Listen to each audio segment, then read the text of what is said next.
म तपाईलाई आफ्नो फेसबुक अकाउन्ट सधैँका लागि कसरी बन्द गर्ने अर्थात् पर्मानेन्टली डिलिट गर्ने भनेर सिकाउने छु।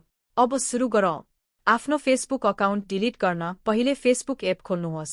त्यसपछि माथि दायाँ कुनामा रहेको मेनु आइकनमा ट्याप गर्नुहोस्। तल स्क्रोल गर्नुहोस् र सेटिङ्स एन्ड प्राइभेसी गर्नुहोस्। त्यसपछि सेटिङ्स एफएम रोज्नुहोस्। अब अकाउन्ट सेन्टर ट्याप गर्नुहोस्। पर्सनल डिटेल्स हेर्नेमा गएर account ownership and control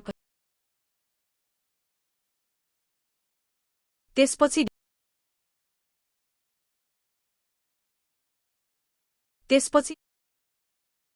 डिएक्टिभेसन or deletion आफ्नो फेसबुक प्रोफाइल रोज्नुहोस् र डिलिट अकाउन्ट विकल्प छनौट गर्नुहोस्। त्यसपछि कन्टिन्यू ट्याप गर्नुहोस्। तपाई आफ्नो फेसबुक अकाउन्ट किन डिलिट गर्न चाहनुहुन्छ त्यसको कारण रोज्नुहोस् अनि फेरि कन्टिन्यू ट्याप गर्नुहोस्।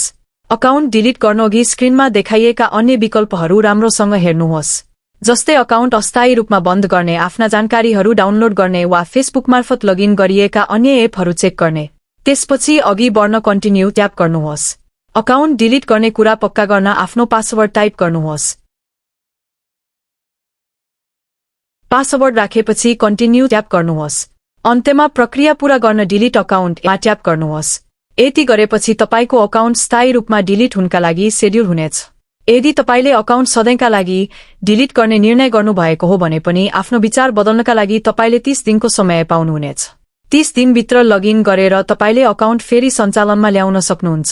अकाउन्ट फेरि सञ्चालनमा ल्याउन तपाईले डिलिट गरेको अकाउन्टको इमेल ठेगाना र पासवर्ड प्रयोग गरेर फेसबुकमा लगइन गरे पुग्छ।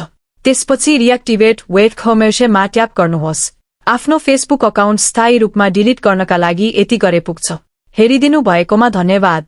यदि तपाईलाई यो भिडियो उपयोगी लाग्यो भने कृपया तलको लाइक बटन थिच्न र हाम्रो च्यानललाई सब्स्क्राइब गर्न नबिर्सिनुहोला। हामी हरेक दिन यस्तै उत्कृष्ट प्राविधिक भिडियोहरू लिएर आउनेछौं।